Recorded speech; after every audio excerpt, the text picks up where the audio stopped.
Marcus, your right-hand man, Gavin, just came up to me and he's like, I remember you from Acoustic Christmas because you were stalking Chris Moss.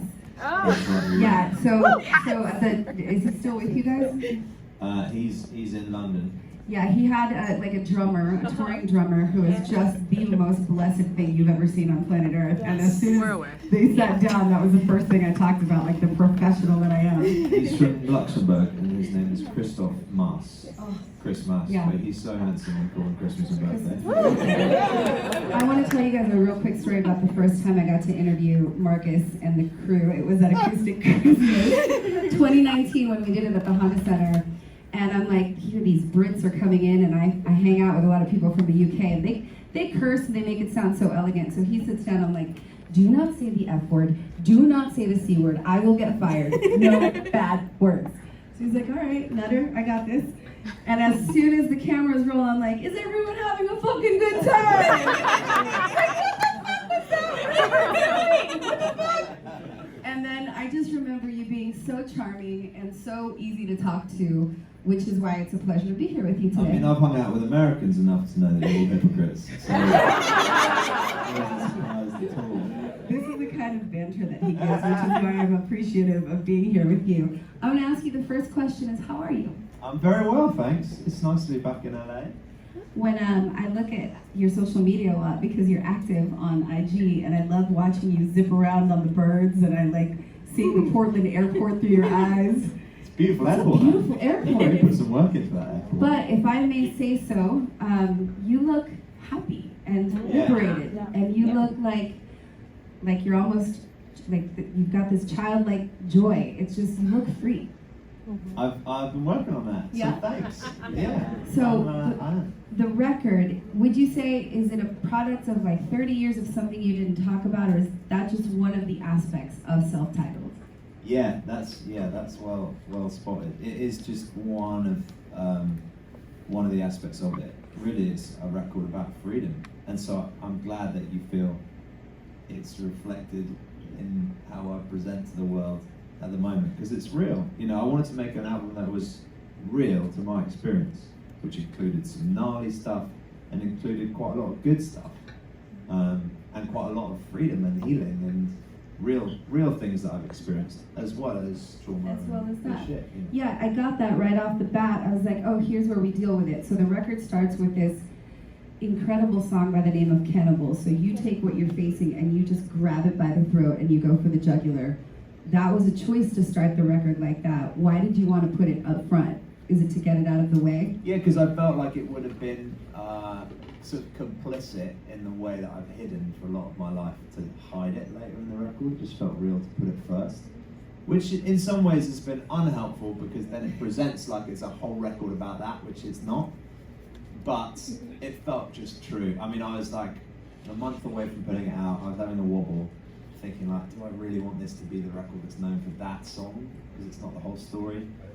And Brandy Carlisle called me up, who's one of my collaborators on the album and a dear friend, and said like, dude, don't be afraid. It's where the record started. It's where it should begin. Because it was the first song I wrote for the record. I was just in a period of writing for the sake of writing, like not thinking at all about how I was going to release it or who with, or I was just writing technically for fun. It didn't turn out that fun to start with. But just sort of following my nose creatively, and I wrote that song first. And then I wrote Grace, the second song, which is like the response to it. Oh yeah, I'm gonna get there. And then I played it anyway, so then it kind of started unraveling. I want to say a couple more things about Cannibal, because it really is, God, I love that song so much. There's a part 3 minutes and 2 seconds in, where I'm like, Marcus, Oliver, Johnstone, Mumford, how dare you make me feel these things? I was not prepared. At 3 minutes and 2 seconds into the song, when the song explodes. I didn't see that coming. And the more I listen to the song, I still don't anticipate it, because I'm so in the rest of it, and then it just strikes me in the chest like a lightning bolt, and it's my favorite part. The first time my wife heard that part, yeah, because there's a demo of it that I did at home, which it's much more sort of like slow build, what we call ski jump, structure like that, and it just wasn't right.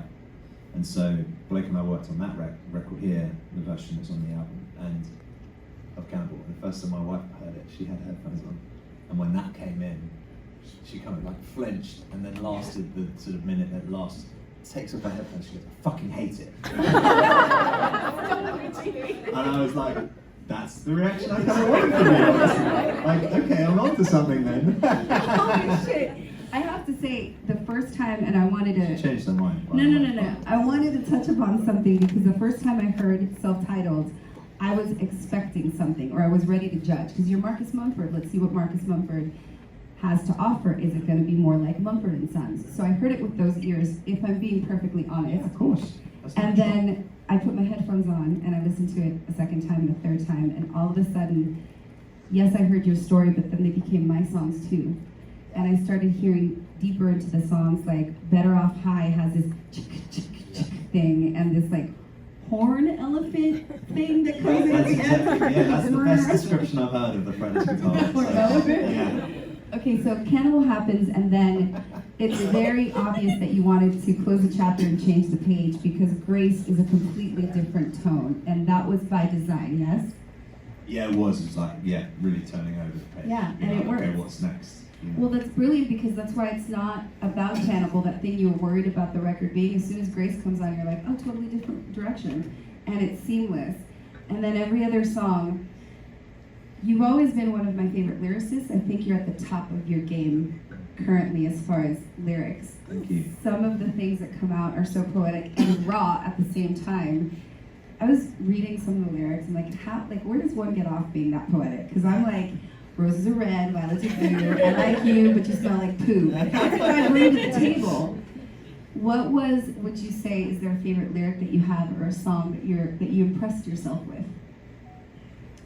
I really like the lyrics to Only Child. That's the one. That's the one that sort of tickles me. That's the one. Every night we're playing it at the moment because it's quite mean and it's supposed to be quite tongue in cheek, and I like that one. All right, you collaborate with 4 outstanding women on this album: Clairo, Monica Martin, Brandi Carlile, who's insane, and Phoebe Bridgers. Did you choose to collaborate with all And women? Danielle Ponder also sings on Grace. Okay. Did you choose to collaborate with those lovely humans, or did they come to you? Yeah, Janet Jackson wasn't available. Was there anything Rihanna else? was busy, as always it seems. No, yeah, it was really organic. Honestly, it felt right. And Julia Michaels as well, I wrote with for one of the songs, and it was just, I think I was at a stage in my life where I was ready and really needed to work with women again, because I'd been in quite a male-dominated environment for a long time, work-wise. Correct.